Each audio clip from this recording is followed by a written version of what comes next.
is Clara.boyce. I'm an account executive for the Green Insurance Group.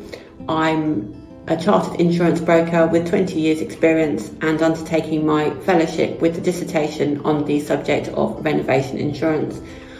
I am the expert in renovation for the Green Insurance Group and hopefully your new insurance broker for the works or project that you will be undertaking in the future. So please feel free to give me a call or an email with any queries you might have, even if you are in the very early stages of your project, accordingly. So what is renovation insurance? Renovation insurance will cover you during the period of any significant works for the works themselves, the existing structure and your liability as property owner.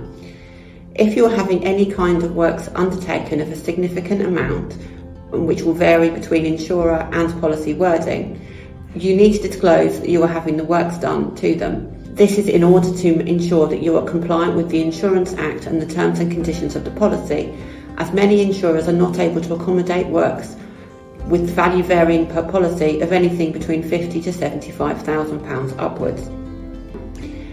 Also, once you disclose the works to the insurer, they may decide that they are no longer able to cover the buildings during the project or may restrict the building's cover to fire, lightning, earthquake and explosion, which would contravene any mortgage requirement for both the existing house and any additional funding that you have raised. In these circumstances, we can arrange you a specific renovation policy for the period of the works to ensure that your interests are fully protected. So when do I need to arrange renovation insurance? This needs to be in place prior to any works commencing at the property, and that includes any stripping out or setting up of the site. Typically, insurance can be arranged prior to the works commencing, providing this happens within 60 days of the policy start date. The policy will cover you for the works themselves, the existing structure and your liability, and can be in joint names with your contractor if required by the terms of your JCT contract. This means that both you and the contractor would be able to make a claim under the policy. It is important that cover is in place before any works commence in order for the policy cover to apply, and it is relatively straightforward to get a quote, providing I am provided with all of the information that I need to get a quote. So a renovation policy can cover any type of works that you are undertaking, from both an office fit out to a general refurbishment, an extension, a basement dig, for example, or for any kind of extension work that you are having undertaken, including loft conversions, provided that the amount of the works is over a certain amount and correlates to the value of the existing buildings.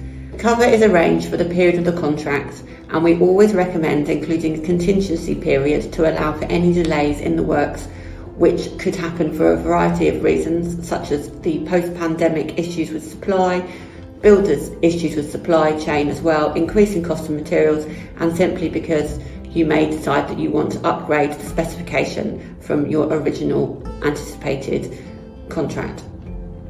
The building in a contingency period is a more cost-effective way of arranging the cover rather than extending it when the cover expires. Renovation insurance is unusual in that cover continues until you achieve practical completion or expiry of the policy, whichever occurs earlier. Therefore, it is vital that if works are going to continue beyond the expiry date of the policy, then it is extended to take this into account, or there will be no cover in place. The insurances that you require for your property will very much depend on the contract terms between you and the builder, and there are a number of options for this, which include the builder arranging cover for the existing structure and the works, you undertaking the works and the existing structure cover, or the contractor just insuring the works policy. Whilst the contractor will have his own annual works cover in force, unless you are specifically named as a joint named insured on his policy, you have no rights to claim under his policy for any damage to the works themselves. In the event of a large claim or where he feels he has done nothing wrong, he may not be willing to make a claim under his policy because it will impact his premium and claims experience.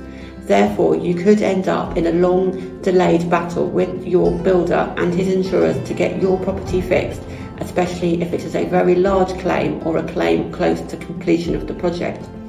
This could mean that you are left with a huge repair bill and a damaged property with no way to claim. Having a renovation policy in your joint names is possible even if the contractor has his own annual cover, as this is a bespoke product for your risk. It also won't be affected if your contractor doesn't comply with the terms and conditions of his policy, meaning a claim wouldn't be paid. Although the cover is expensive, when you are spending significant amounts of money on your property and your house is your biggest financial asset, I would recommend that this is the best cover you will ever take. The contractor can also adjust the insurance premiums in his tender to just make reference to the liability covers to include this. The contractor, even if you are not using his contract works cover, will still need to have public liability for damage to third parties or injury, together with employer's liability for any injury sustained by members of staff working on the project.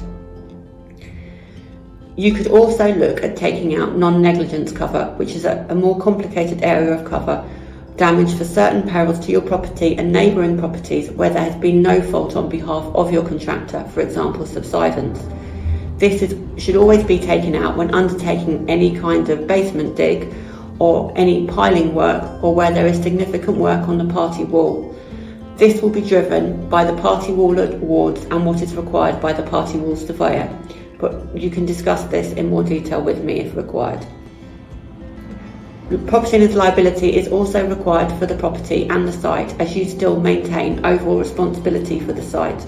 And whilst damage to the site may be as a result of works undertaken by the contractor, the claim may be made against you in the first instance as you are the property owner. So I have recently arranged a couple of large policies. The first was where they were maintaining the original facade to the building but knocking down the rest of the property and then doing a basement dig. So they needed contract works cover for a project that is now over £9 million, cover for the existing structure for the facade, and non-negligence cover. The policies needed to be extended on several occasions simply because of delays due to things which have come up during the project that couldn't have been anticipated, together with supply issues and changes to the specification. Another case study was where a property was being completely demolished and a new build in its place, which included a underground parking area, a swimming pool and a roof terrace. The works were circa £10 million, and again cover was required for the contract works and the liability for the site, together with non-negligence because there was a basement dig involved. Again, the premium for this was significant, but when compared to the overall cost of the project, it was definitely money well spent and gave the client peace of mind that they were insured correctly.